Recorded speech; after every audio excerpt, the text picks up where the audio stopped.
Hi hello friends, எல்லாருக்கும் வணக்கம். எல்லோரும் எப்படி இருக்கீங்க? Welcome back to JSN 360. என்னம்மா நீ இவ்வளோ நாள் கழிச்சு வீடியோ போட்டுட்டு இப்படி சொல்கிறியாம்மா வெல்கம் பேக் அப்படி சொல்லி நினைக்காதீங்க.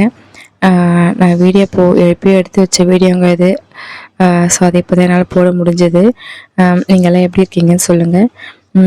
இன்றைக்கி பார்த்தீங்கன்னா நாங்கள் காலையில் எழுந்தவொடனே டிஃபன் சாப்பிட்டுட்டு நேராக மீன் கடைக்கு வந்துட்டோங்க மீன் வாங்குறதுக்கு. அங்கே வந்து பார்த்தா வெளியே உயிரோட மீன்லாம் வச்சுருந்தாங்க. ஸோ அதை என் பையன் குட்டி பாப்பாவுக்கும் பெரிய பையனுக்கும் கொஞ்சம் நேரம் வெளியே காமிச்சிட்டு மீன் வாங்கிட்டு மீன் கட் பண்ணுறதுக்கு வந்துட்டோம். இங்கே கொஞ்சம் கூட்டம் கம்மி தான், ஏன்னா நாங்கள் ரொம்பவே லேட்டாக வந்துட்டோம்.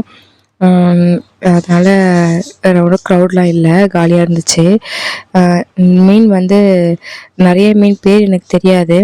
எனக்கு தெரிஞ்சது காரப்பொடி, அப்புறம் வந்து சங்கரா, சொரா மீன், அப்படி ஒரு சில மீன் பேர் தான் தெரியும். இது ஒரு மீன் பேர் சொன்னாங்க, அதை வாங்கிட்டு வெளியே வரதுக்குள்ளே அந்த மீன் பேர் மறந்துட்டு நான். உங்களுக்கு தெரிஞ்சால் கமெண்ட் பாக்ஸில் சொல்லுங்கள்.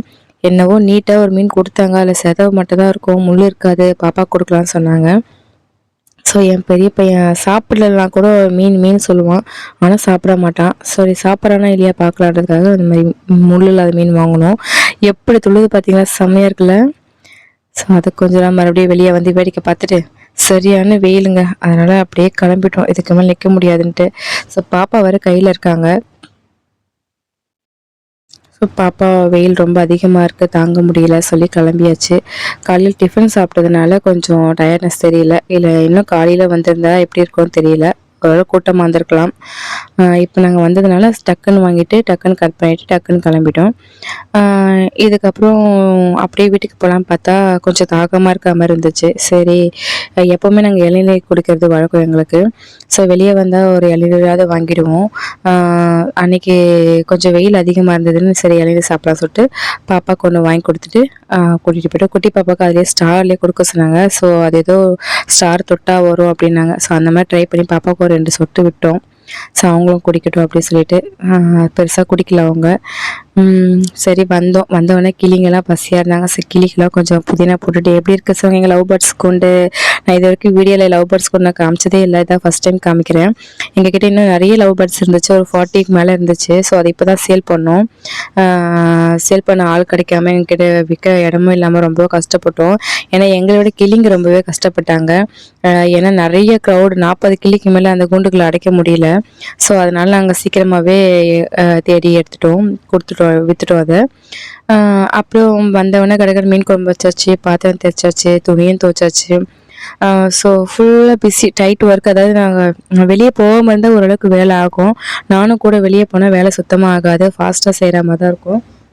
நான் போயிட்டு வந்து மீன் கழுவி மீன் குழம்பு வச்சு மீன் வறுத்து துணி துவைச்சி சாமான் தேய்ச்சி, ஸோ லஞ்சுக்குள்ளே ஓரளவுக்கு முடியணும். இல்லைனா இப்போ ஈவினிங் ஆகிடுச்சுன்னா இன்னும் கொஞ்சம் வேலை பயங்கரமாக இருக்கும். ஏன்னா குட்டி பாப்பாவை நான் தான் தூங்க வைக்கணும். அவங்களுக்கு சாப்பிட்ற வேலை இல்லை, முக்கியமாக என்ன விஷயம் பார்த்திங்கன்னா சாப்பிடவே மாட்டேங்கிறாங்க. இப்போ துப்பை கற்றுக்குறாங்க.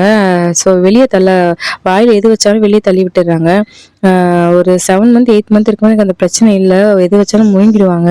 ஸோ ஓரளவுக்கு கஞ்சி இட்லிலாம் ஊட்டியிருந்தேன். இப்போ எதுவுமே அவங்களுக்கு ஊட்டவே முடியல. இது அவங்களுக்கு அரைச்சி வச்சுருக்கேன், ஆனால் சாப்பிட மாட்டான், வேஸ்ட்டு தான் அது. நிறைய வாட்டி அரைச்சி வேஸ்ட் பண்ணியாச்சு. ஸோ மீன் குழம்புலாம் கமக்க வச்சாச்சு.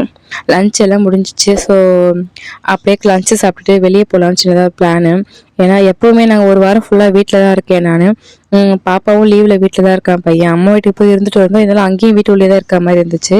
ஸோ நாங்கள் வாய்ப்பு கிடைக்கும் போது எங்கள் வீட்டுக்காரில் சண்டேல இருக்கும்போது எவ்வளோ வெளியே இருந்தாலும் ஒரு ரவுண்ட், அதாவது கடைக்கு போகிற மாதிரி, மீன் வாங்க போகிற மாதிரி ஜஸ்ட் அப்படி வெளியே போயிட்டு வந்துடுவோம். ஸோ அது கொஞ்சம் ரிலாக்ஸாக இருக்கும். இல்லைன்னா ஜெயிலுக்குள்ளே அடைஞ்சிருக்க மாதிரி வீட்டுக்குள்ளேயே இருக்க மாதிரி இருக்கும். வெளியே வந்து ஐஸ்கிரீம்லாம் சாப்பிட்டுட்டு இன்றைக்கி சண்டேவை முடிச்சாச்சு. இனிமேல் ஈவினிங் போய் வேலை கொஞ்சம் நிறைய இருக்கும். ஸோ அதை பார்க்க வேண்டியது தான். ஸோ இன்றைக்கான விழாக்கு எவ்வளோ தான் ஃப்ரெண்ட்ஸ். ஸோ இது பிடிச்சிருந்தா லைக் பண்ணுங்கள், ஷேர் பண்ணுங்கள். Tata bye bye, take care all of friends.